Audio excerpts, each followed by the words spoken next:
We now welcome Shri Randeep Singh Surjewala ji, Honorable Member of Parliament.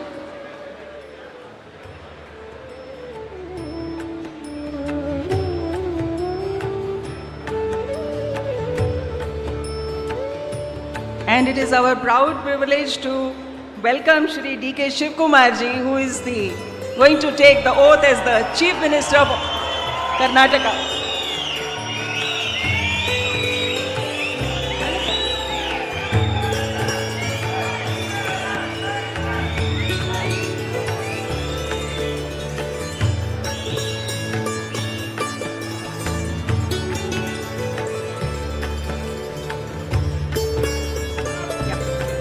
We have our Honorable Chairperson of the Legislative Council, Shri Horatti ji. I request Honorable D.K. Shivkumar ji to welcome him. We have Honorable Justice of the High Court, Shri D.K. Singh ji. I welcome him. I welcome all the state guests who are seated on the stage. ಇವತ್ತು ಪ್ರಮಾಣ ವಚನವನ್ನು ಸ್ವೀಕರಿಸಲು ಆಗಮಿಸಿರುವ ನಮ್ಮ ಎಲ್ಲ ನೂತನ ಸಚಿವರಿಗೂ ಕೂಡ ನಾನು ಸ್ವಾಗತವನ್ನು ಕೋರುತ್ತಾ ಇದ್ದೀನಿ. ಅದೇ ರೀತಿ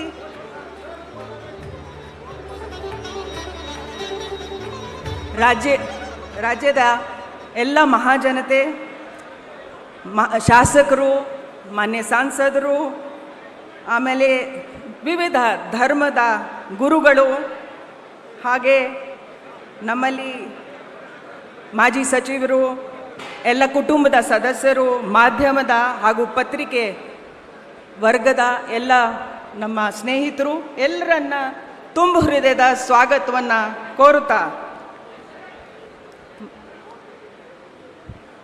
ಈಗ ನಾನು ಪ್ರಮಾಣ ವಚನವನ್ನು ಕಾರ್ಯಕ್ರಮವನ್ನು ಆರಂಭಿಸಲು ಗೌರವಾನ್ವಿತ ರಾಜ್ಯಪಾಲರ ಅನುಮತಿಯನ್ನು ಕೋರುತ್ತೀನಿ. Sir, I request your permission. Honorable Governor has given the permission to carry out the oath-taking ceremony of the Honorable Chief Minister.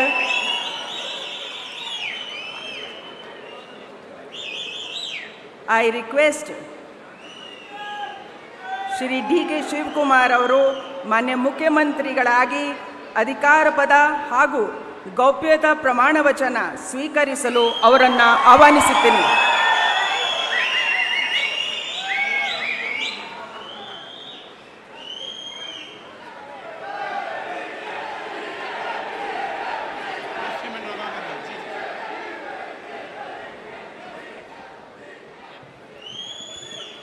ಅವರ ಹಿರಿಯರಿಗೆ ಪುಷ್ಪ ಅರ್ಚನೆಯನ್ನು ಮಾಡಲಿದ್ದಾರೆ.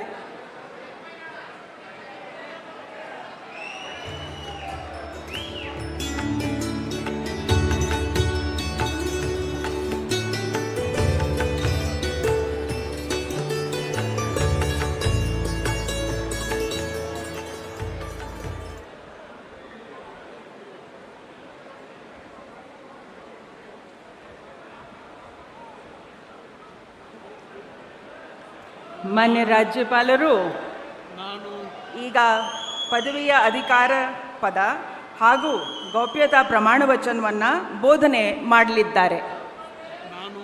ನಾನು ಡಿ.ಕೆ. ಶಿವಕುಮಾರ್ ಎಂಬ ಹೆಸರಿನಾದ ನಾನು ಕಾನೂನು ಮೂಲಕ ಸ್ಥಾಪಿತವಾದ ಭಾರತದ ಸಂವಿಧಾನ ವಿಷಯದಲ್ಲಿ ನಿಜವಾದ ಶ್ರದ್ಧೆ ಮತ್ತು ನಿಷ್ಠೆಯನ್ನು ಹೊಂದಿರುತ್ತೇನೆಂದು ನಾನು ಭಾರತದ ಸಾರ್ವಭೌಮತ್ವವನ್ನು ಮತ್ತು ಅಖಂಡತೆಯನ್ನು ಎತ್ತಿ ಹಿಡಿಯುತ್ತೇನೆಂದು ಮತ್ತು ಕರ್ನಾಟಕ ರಾಜ್ಯದ ಮುಖ್ಯಮಂತ್ರಿಯಾಗಿ ನನ್ನ ಕರ್ತವ್ಯವನ್ನು ಶ್ರದ್ಧಾಪೂರ್ವಕವಾಗಿ ಮತ್ತು ಅಂತಃಕರಣಪೂರ್ವಕವಾಗಿ ನಿರ್ವಹಿಸುತ್ತೇನೆಂದು ಭಯ ಅಥವಾ ಪಕ್ಷಾತೀತವಲ್ಲದೆ ರಾಗ ದ್ವೇಷವಿಲ್ಲದೆ ಎಲ್ಲ ಬಗೆಯ ಜನರಿಗೆ ಸಂವಿಧಾನಕ್ಕೆ ಮತ್ತು ಕಾನೂನಿಗೆ ಅನುಸಾರವಾಗಿ ನ್ಯಾಯಯುತವಾಗಿ ಮಾಡುತ್ತೇನೆಂದು ನನ್ನ ಅಜ್ಜ ಗಂಗಾಧರಜ್ಜನ ಹೆಸರಿನಲ್ಲಿ ಪ್ರಮಾಣ ಮಾಡುತ್ತೇನೆ.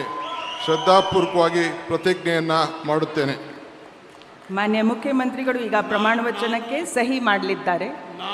ನಾನು ಡಿ.ಕೆ. ಶಿವಕುಮಾರ್ ಎಂಬ ಹೆಸರಾದ ನಾನು ಕರ್ನಾಟಕ ರಾಜ್ಯದ ಮುಖ್ಯಮಂತ್ರಿಯಾಗಿ ನನ್ನ ಪರ್ಯಾಲೋಚನೆಗೆ ತರಲಾಗುವ ಅಥವಾ ನನಗೆ ತಿಳಿಯದೇ ಬರುವ ಯಾವುದೇ ವಿಷಯವನ್ನು ರಾಜ್ಯದ ಮುಖ್ಯಮಂತ್ರಿಯಾಗಿ ನನ್ನ ಕರ್ತವ್ಯವನ್ನು ಮುಕ್ತ ನಿರ್ವಹಣೆಯ ಅಗತ್ಯವಾಗುವುದೆಂದು ಸಂದರ್ಭದಲ್ಲಿ ಅಲ್ಲದೆ ಅನಾತ್ಯ ಯಾರೇ ವ್ಯಕ್ತಿಗೆ ಅಥವಾ ವ್ಯಕ್ತಿಗಳಿಗೆ ಪ್ರತ್ಯೇಕವಾಗಿ ಅಥವಾ ಪರೋಕ್ಷವಾಗಿ ತಿಳಿಸುವುದಿಲ್ಲ ಅಥವಾ ಬಹಿರಂಗಪಡಿಸುವುದಿಲ್ಲ ಎಂದು ನನ್ನ ಅಜ್ಜನ ವೀರ ಗಂಗಾಧರ ಅಜ್ಜರ ಹೆಸರಿನಲ್ಲಿ ಪ್ರಮಾಣ ಮಾಡುತ್ತೇನೆ. ಶ್ರದ್ಧಾಪೂರ್ವಕವಾಗಿ ಪ್ರತಿಜ್ಞೆಯನ್ನು ಮಾಡುತ್ತೇನೆ.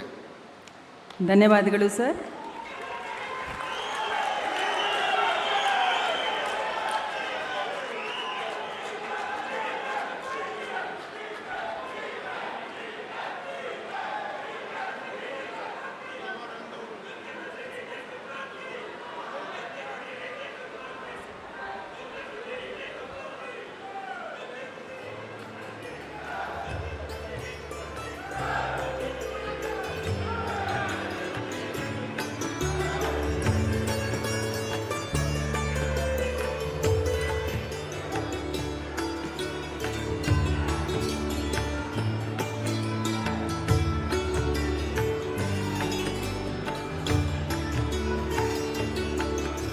ಮಾನ್ಯ ಮುಖ್ಯಮಂತ್ರಿಗಳಿಗೆ ಹೂಗುಚ್ಛೆಯನ್ನು ನೀಡುವ ಮುಖಾಂತರ ಮಾನ್ಯ ರಾಜ್ಯಪಾಲರು ಅಭಿನಂದಿಸಲಿದ್ದಾರೆ. ಚಪ್ಪಾಳೆಯೊಂದಿಗೆ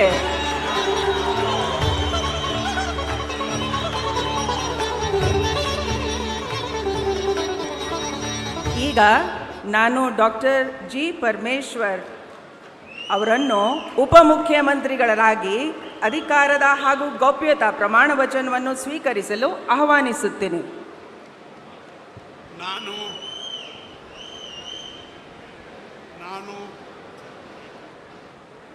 ಡಾಕ್ಟರ್ ಜಿ